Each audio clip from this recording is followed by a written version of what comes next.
boa tarde, boa noite, e a paz do nosso Senhor Salvador Jesus Cristo a todos vocês que estão comigo ou estarão, né, no decorrer dos dias. Que Deus os abençoe. Sou grato ao Senhor, cada um de vocês, pelo apoio, pelo incentivo que vocês têm me dado. Vamos começar o vídeo assim. Pai, obrigado por mais um dia, obrigado pela tua graça, pela tua misericórdia, pela vida que o Senhor nos dá por mais um dia, Pai. Que o Senhor nos dá para estar de pé por uma semana que se inicia, Pai. Hoje no seu segundo dia útil. Obrigado pelo alimento, pela cama que nós repousamos, pelo teto que nos cobre.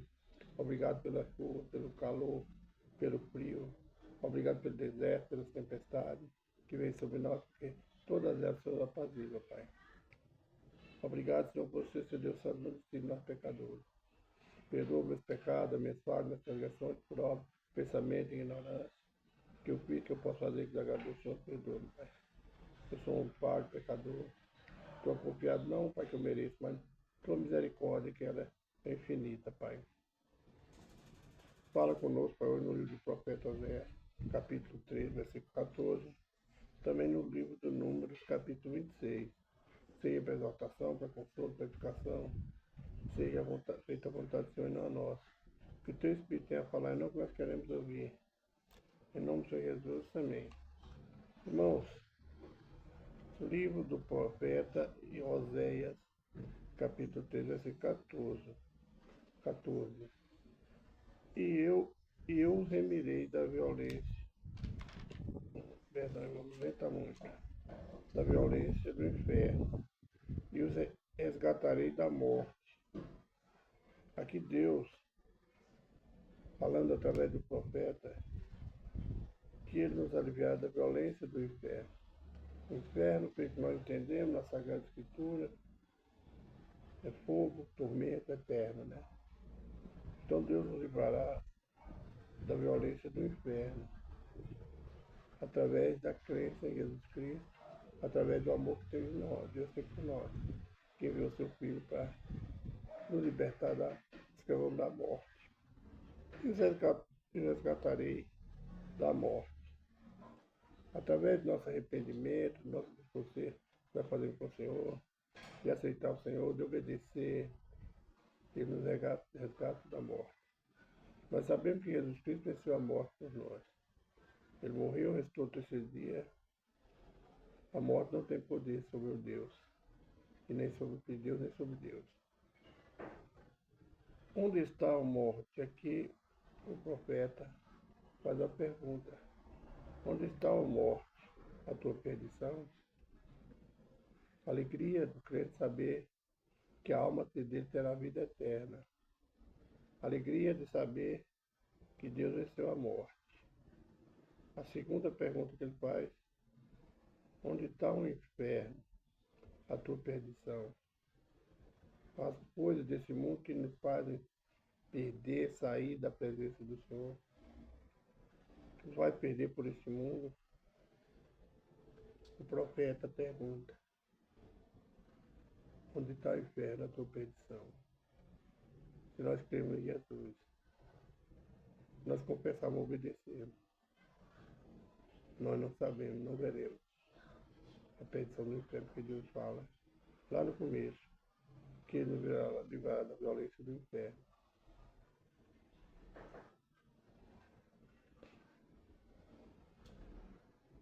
O arrependimento será escondido dos meus olhos. Aqui, quando Deus nos livrar da violência do inferno, nos livrar da morte, não necessita mais de arrependimento, que nós já somos arrependidos. Procuramos nos santificar e andar na presença do Senhor. Livro do profeta Oséias, capítulo 3, versículo 14. No livro de Números, no capítulo 26, do versículo 1 até o 51, o segundo recenseamento. O povo de Israel saiu do Egito. Deus mandou fazer um recenseamento sobre cada tribo. o número de pessoas que tinha no exército do Senhor. Deus manda agora, depois de tanto tempo andando pelo deserto, enfrentando guerras, Deus manda Moisés fazer um segundo recenseamento. Recenseamento nós sabemos a contagem de pessoas. Aconteceu, pois, que depois daquela praga, falou o Senhor Moisés e Eleazar, filho de Arão, sacerdote, dizendo: tomai a soma de toda a congregação dos filhos de Israel, da idade de 20 anos para cima, segundo a casa de seus pais, todos que em Israel podem sair à guerra. Falaram, pois, Moisés e Eleazar, sacerdote, nas campinas de Moab, junto ao Jordão, na altura de Jericó, dizendo: conta ao povo da idade de 20 anos para cima, como o Senhor ordenara a Moisés.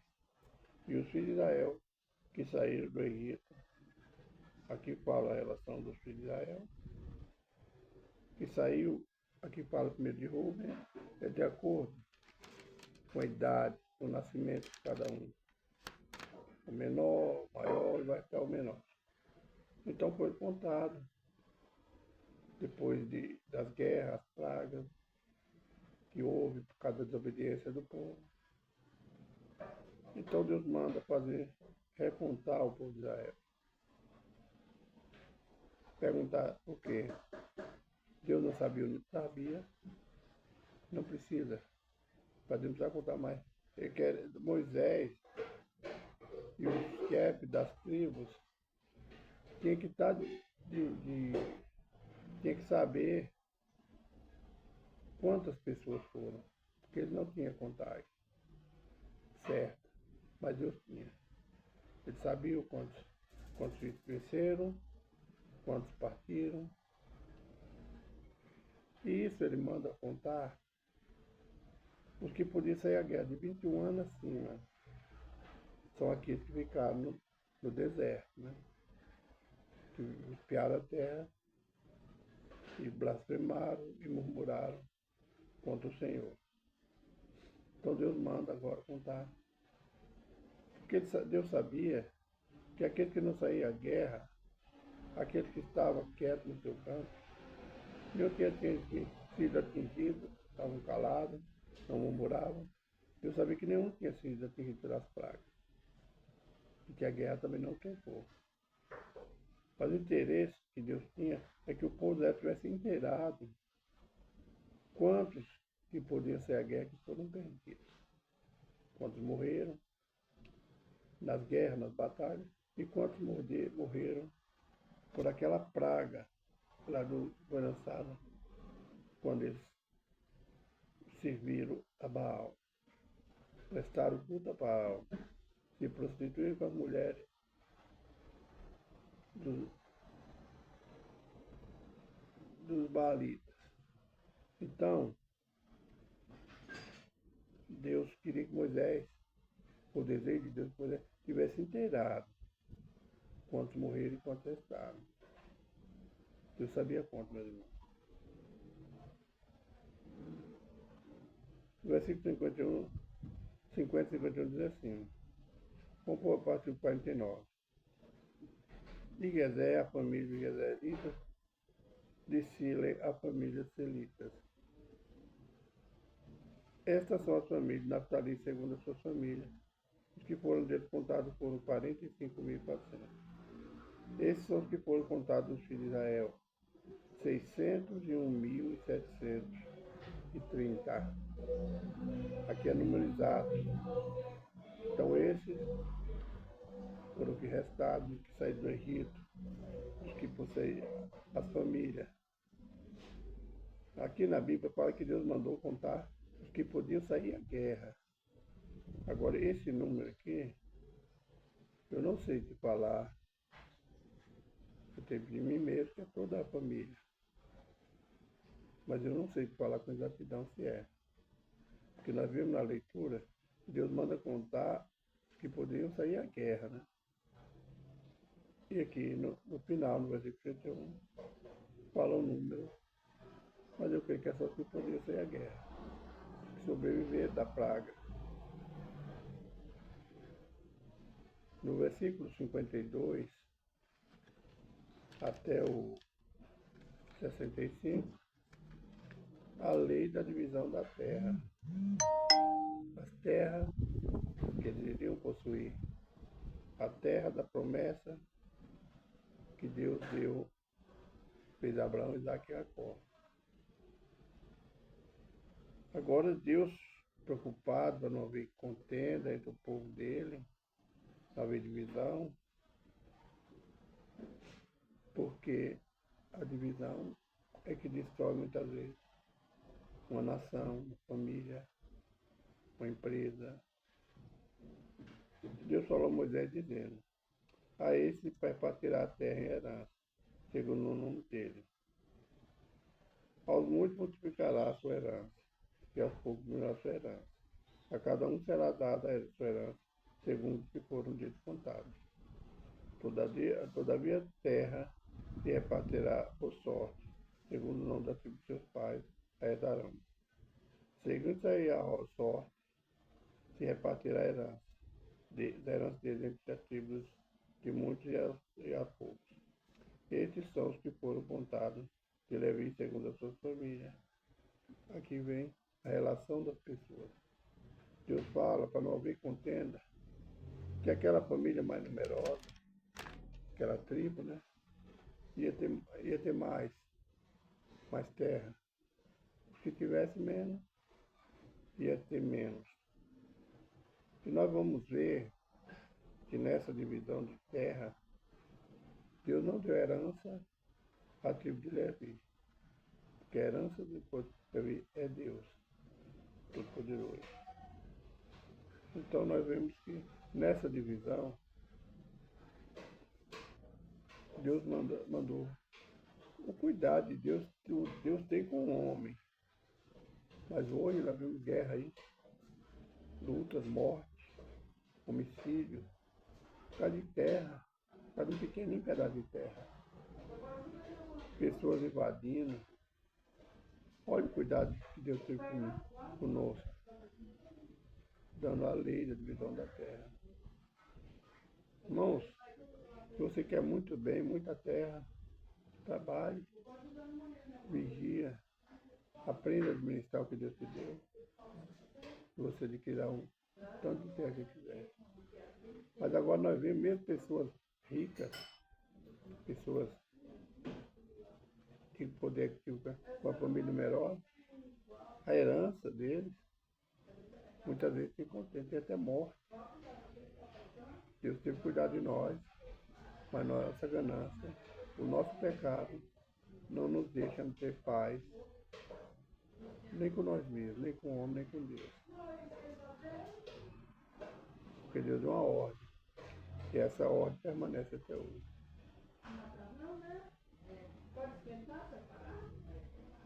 Versículo 64. E entre estes, nenhum houve dos que foram contados por Moisés e Arão, sacerdotes, quando contados os filhos de Israel nos desertos finais. Porque o Senhor dissera dele que certamente morreriam no deserto. Nenhum deles ficou, senão Caleb pedia a Foné e Josué pedia não. A lei da desobediência, a lei da murmuração, a lei de não confiar em Deus, da reclamação que nós fazemos no dia de hoje. Reclamar da terra, a terra prometida por Deus. Olha, ele sabia que Deus estava na frente, livrando de toda a armadilha, todo mal. Mas eles murmuraram. E eles profetizaram. Cuidado que você profetiza a sua vida. Eis que nós vamos perecer nesse deserto. E eles andaram 40 anos, ficaram no deserto. Só aqueles que tinham abaixo de 20 anos, esses continuaram para herdar a terra. E dos que saíram do Egito, para entrar na terra prometida, só ficaram Caleb e Josué, porque foram homens valorosos, homens que aceitaram a correção, homens que não murmuraram, homens que se fortaleceram no Senhor, confiando que aquilo que Deus prometeu, ele era fiel para cumprir. Tem que ser assim, irmão. Senão nós vamos perecer nessa terra sem ver os bens que Deus tem para nos dar. Vendo de vista, mas não possuímos. Porque nós reclamamos, nós murmuramos. Essa é a mensagem do livro de Números, no capítulo 26. Vamos orar. Pai, obrigado por mais um dia, obrigado pela tua presença, pela tua graça, pela saúde, pelo alimento. Obrigado por mais um dia, por mais uma semana. Eu agradeço ao Senhor. Cada vida que o Senhor colocou no meu caminho. Peço ao Senhor que os abençoe. Dê-se de saúde, Pai. Abre portas, abençoe o celeiro, abençoe o salário. Visita a saúde de cada um de nós, Pai. Abençoe teus filhos. Para a honra e glória do teu santo nome. Amém. Irmão, Jesus Cristo voltará, Ele está voltando. Se prepara para encontrar com o teu Deus. Jesus te ama, eu também te amo. Fica na paz do Senhor Jesus Cristo. Um abraço, irmão Lói.